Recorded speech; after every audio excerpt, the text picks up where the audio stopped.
Okay, guys, welcome back to another episode of Live Wire. I'm your host, Jared Moore, and Live Wire is the program where we take your questions from the chat. We have some new equipment that we're streaming on today, so if there's anything wrong with the audio or video, you guys just let me know in the chat if there's a problem.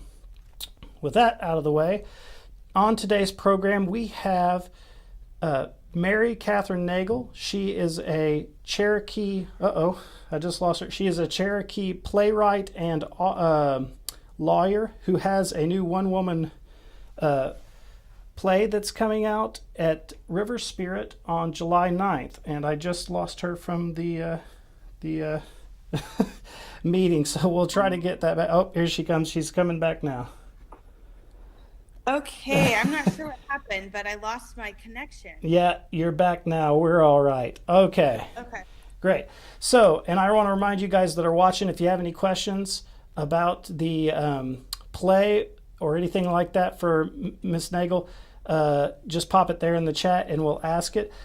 So, with all of that preface done, the play is called On the Far End. Could you tell us a little bit about how this play developed and what the idea is behind it? Yeah, the play developed in that I was commissioned by a theater called Roundhouse Theater to write a new play. And in trying to decide what to write about, it was around that time that my father-in-law unfortunately passed away. And so my husband and I started the process of going through his house, and he had a lot of papers from his late wife, Jean. And so I started reading her poetry. I started reading her notes to her children. I started reading her posters for the plays she wrote. I started reading her letters to Congress and the newspaper clippings about her incredible fights. And I really felt like her story was so powerful. All the different things she fought for, the victories she had, the losses, the personal challenges she struggled with in her life. And I just really felt like her story was compelling, important to share. And then, of course, the McGirt decision came out, and that was really monumental. And I just thought about her, and I thought about all the other generations of Mvskoke ancestors. Well, looks like we're having some internet connection. I'm just going to wait and see if it comes back. Sorry about that, guys. We got a little internet congestion here today. Let's see if we can pick back up here. So once again, while we're waiting on Miss Nagle's internet to come back, this is On the Far End. It is a one-woman play that's going to be premiering in Oklahoma officially at the River Spirit on July 9th on Sunday. So if you want to go check it out, that's what we're going to be discussing. Let's see here if I've still got her in the chat. Well, it's showing her that she's still there. I just can't see anything or hear anything from her.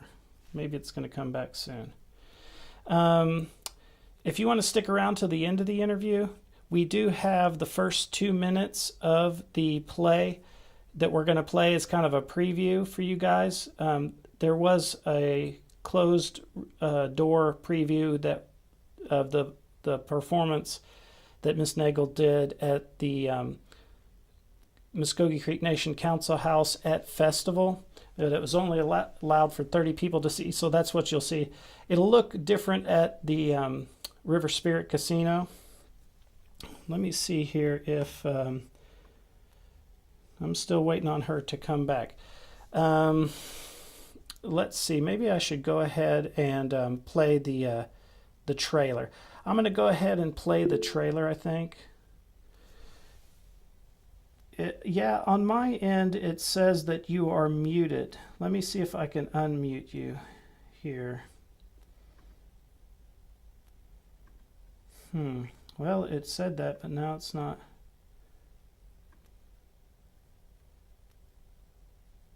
Cancel.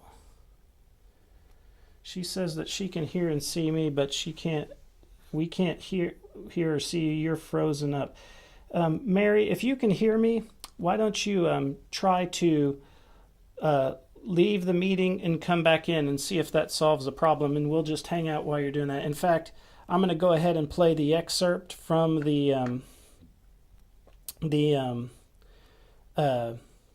trailer for the play. So, guys, check this out. On the far end of the Trail of Tears was a promise. Forced to leave their ancestral lands in Georgia and Alabama, the Creek Nation received assurances that their new lands in the West would be secure forever. Today, we are asked whether the lands these treaties promised remain an Indian reservation for purposes of federal criminal law. Because Congress has not said otherwise, we hold the government to its word. On July 9th, 2020, your Supreme Court rejected the state of Oklahoma's attempt to extinguish us. On July 9th, 2020, your Supreme Court said our reservation still exists. On the far end of the Trail of Tears was a promise, but we had to fight for it. I was born on the far end, but as an adult, as a mother, when I brought my children back, they were treated like foreigners in their own home. One time, I'd returned with my sister Richenda to Tulsa to attend Green Corn, the annual ceremony when our grounds celebrate the New Year. But before driving from Tulsa down to Okemah, we stopped to partake in our family's favorite pastime, eating at Coney Islander. I was watching my son devour his chili cheese dog when a young white boy approached our table. "Where are you from?" he asked my son. "Here." The white boy didn't believe him, so my son added, "We're Mvskoke." "You look Mexican," he told my son, and then walked off. I reached my hand across the booth and placed it on Jonadev's cheek. "Don't you ever let anyone tell you this isn't your home. This is Tulsa. You know why it's named that?" He looked up from his chili cheese dog and silently shook his head. "Tulsa comes from our word, Dowahassi, meaning Old Town. Tulsa is where many of our people arrived after the Trail of Tears. Tulsa is where we deposited the ash we carried from our ceremonial fires from our homelands in Georgia, Alabama, and Florida. Tulsa is our home. Don't you ever let anyone tell you it isn't." On the far end of the Trail of Tears was a promise.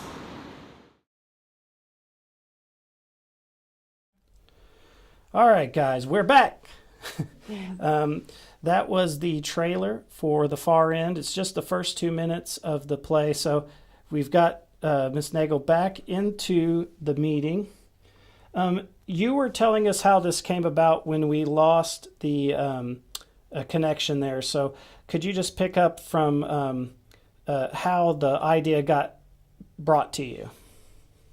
Sure. So, once the Supreme Court issued its decision in McGirt, I was thinking about how individuals like Jean, who never really were famous or never really received a lot of public attention for their incredible work or their advocacy, but did fight throughout their whole lives for the sovereignty of Mvskoke Creek Nation, how those are sort of the unsung heroes of McGirt, this victory that really is amazing for all of us who are Native or citizens of tribal nations in this country.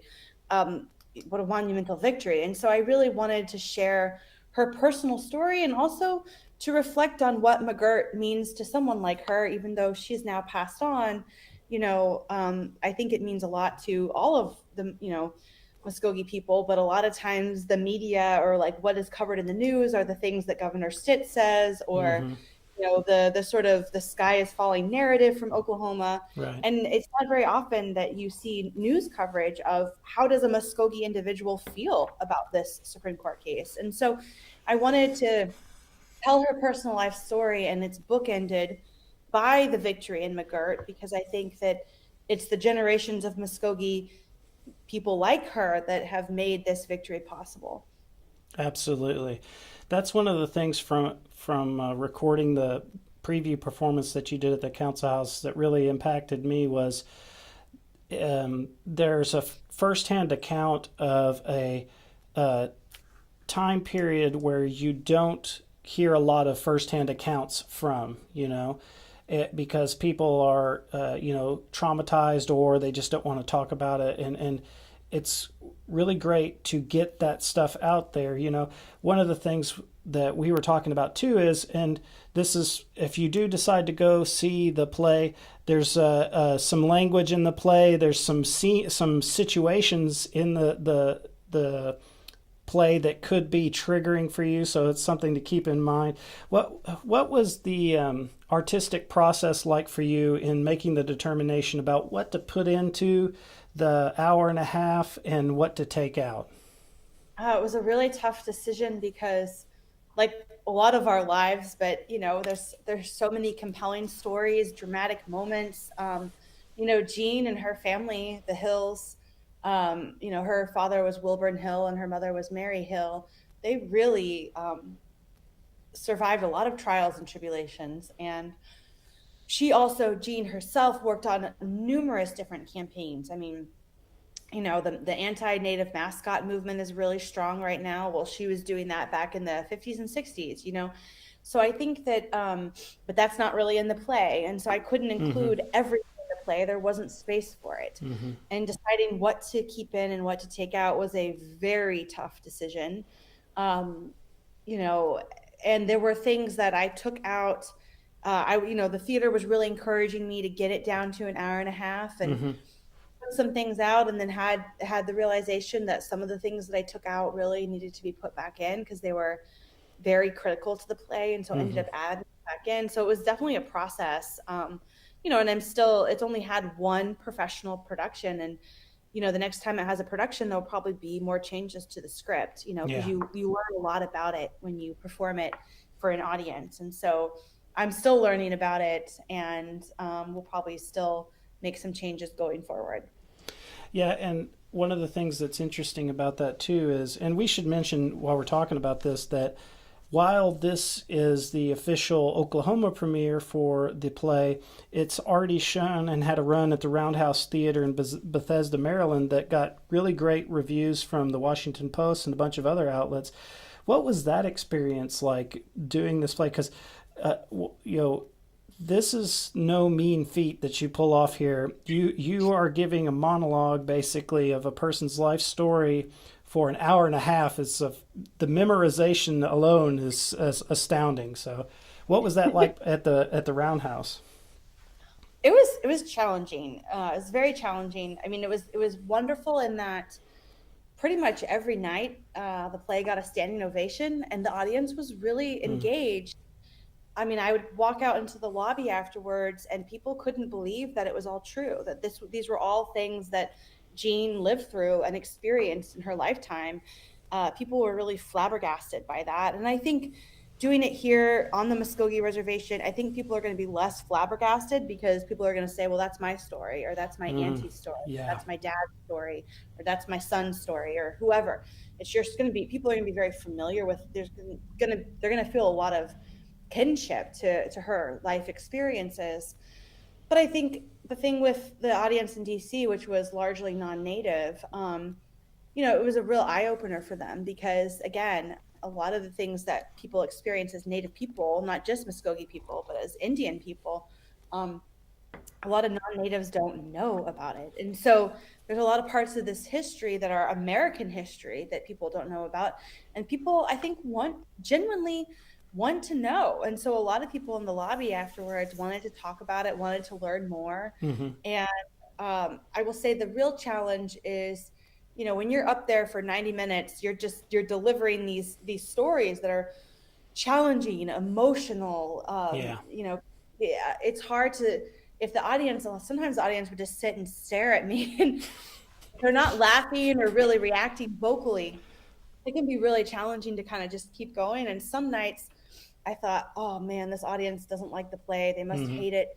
They're not reacting. And then I'd come out in the lobby and they'd all be standing there in tears. So, it's hard to read the audience sometimes in terms of where they sit with the play. And that can be, when you're on stage alone, it could be hard because at least in a play with other actors, you have other people to bounce off of your energy. But when you're by yourself, you're by yourself.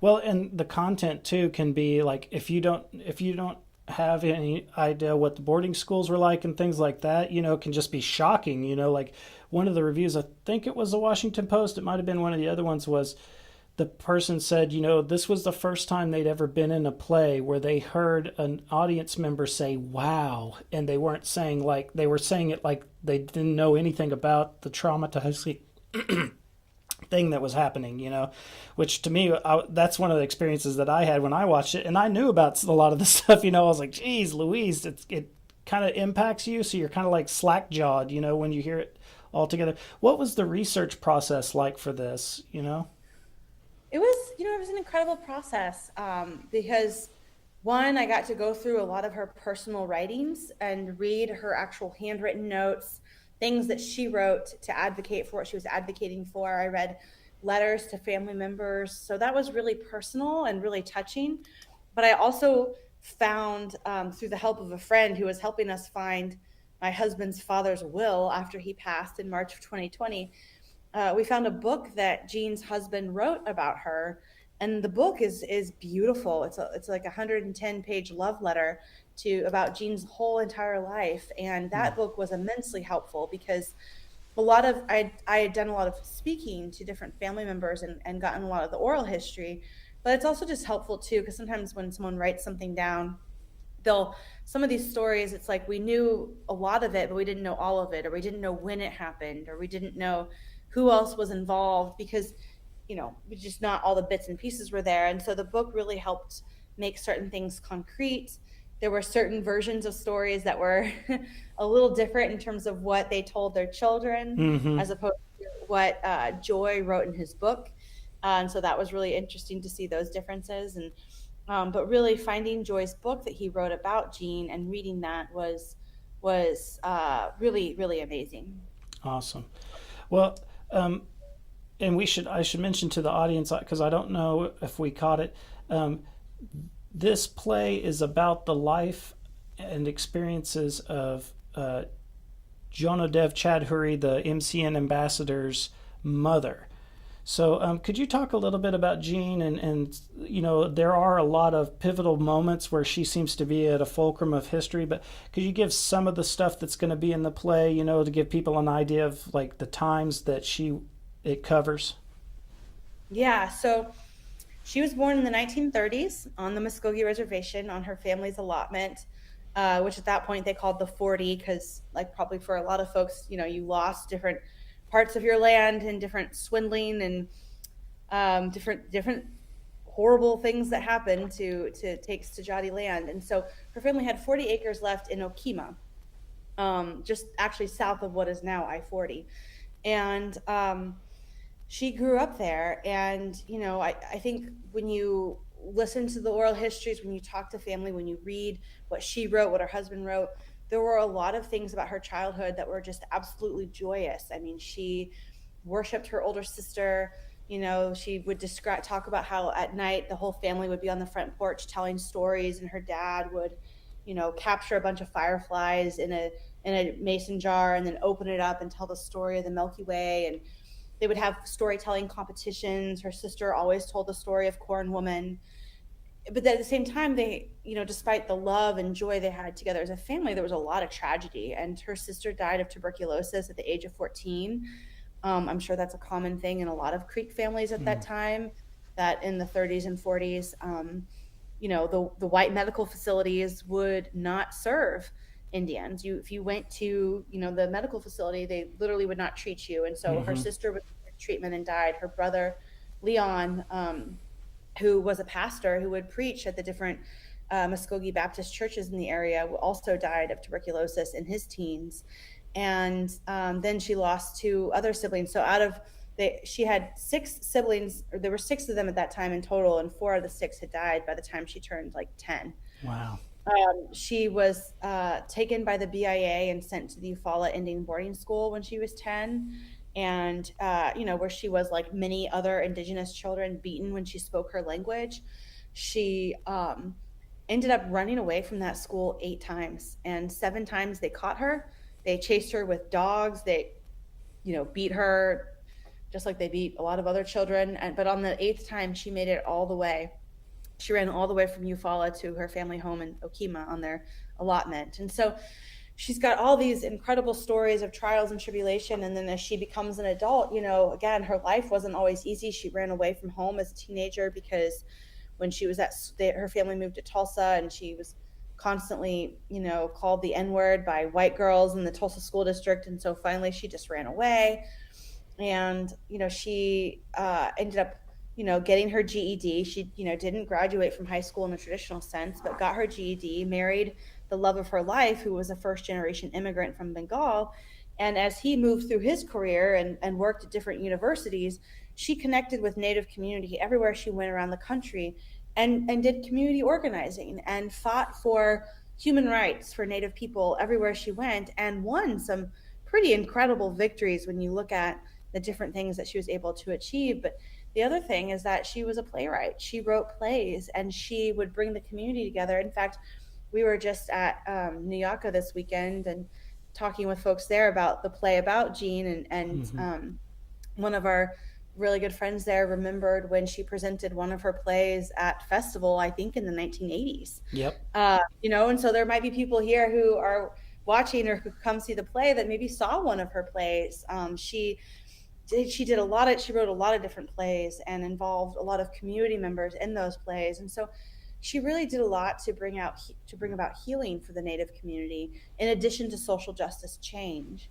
And she just really was an incredible person who died way too young. She died in her 50s of diabetes-related complications, like too many Native people continue to do, and didn't ever receive the medical care that she had a human right to, right? Yes. And so, I think it's a tragic story, but I think it's also an inspirational story for not just for Mvskoke people, but for all Native people. And I certainly have been very inspired to learn more about her and to write and tell her story. It's been an incredible journey for me. Yeah. And there seems to be, with her story too, a lot of synchronistic connections with things that are happening now. The boarding schools thing is one of those aspects, but also the aspect of Gorsuch being a law clerk at the Supreme Court when she was honored with the Civil Service Award, and that tying into McGirt, that's one of the great things about the play, is that it shows how her life kind of, she was just like, it's not to use not to be flippant, but it's kind of like Forrest Gump, where she's in these like pivotal things, and she's playing like a major part in it, and she isn't really seeking that out, she just happens, she's just doing what she thinks right. She ends up in that situation, right? So, I just need that scene where she plays ping pong against China. Yeah, absolutely. But yeah, no, I love that comparison, because it is, and John and Dev and I were just talking about how a lot of the things that are kind of really popular right now for people to talk about, it's like she was talking about that decades ago, like the boarding schools, and everything. She fought to save the Phoenix Indian boarding school, and it's great that everyone's having that conversation now, but she was having that conversation in the early 90s, and the mascot issue, a lot of what she spent her life fighting for, in many ways laid the groundwork for the things that my generation is able to achieve now, that our generation is able to achieve now. And I think that's what is really powerful about honoring her in this way, is that we have so many unsung heroes from that generation, and to be able to honor them and understand how we got to where we are today, which is, again, because of all of our parents and grandparents who came before us. Absolutely. And I think that's a great place to leave our interview at this point, is with the elders. If you're watching this interview and you want to go catch the play, there's a link in the description of this video that you can get tickets. And it's going to be at the Cove, so it's going to be a big production. I know you guys saw the preview at the Council House, but that's without the costumes and the lights and everything. So it's going to really be a more intense and bigger experience at the Cove for sure. So I recommend it to everybody. And then before we get out of here, I know Jonah Dev's probably around there somewhere. I wanted to leave. We didn't have any questions in the chat, but we did have one comment that I wanted to have you pass on to Jonah Dev. One of our regular viewers, T.Y. Pearl, says, Jonadev for Miko. So pass that to him. Say he wants him to run. So you might think about it there. So Pass the message yeah. along. All right. Well, thanks for coming in tonight. And is there anything about this that you'd like to mention that we haven't already talked about? Oh gosh. One thing that I think a lot of Creek folks might be interested in is just the duality of Jean's existence and how she walked in two worlds, both in the white world and the Native world, but also she grew up at the Greenleaf Indian Baptist Church, went there every Sunday morning, and also at Oslanabi, where she went to ceremony, the ceremonial grounds. And I think, that as an outsider, I'm not Mvskoke, I'm Cherokee, but kind of witnessing how that Creek world still exists today and that duality. I know sometimes maybe those things seem to be in conflict at times, but I think it's also beautiful to see the way in which those traditions continue. And her family was big, and she was big in both of those worlds. And they were very, very important to her culturally and personally. Awesome. Yeah, and that's true. That's something that every Native has to experience, for the most part. So, well, thank you, Mary, for being on the program. You guys watching out there, if you want an update on what's happening this week, we're going to do the cut line on Wednesday. I know you got your paper on Saturday, but, because of the 4th of July holiday and this show, I had to move it to Wednesday. So we'll be going over the paper in the cut line on Wednesday. And then we're probably going to end up doing a legal update sometime this week. If you guys want me to live stream the legal updates, you can ask me questions and stuff.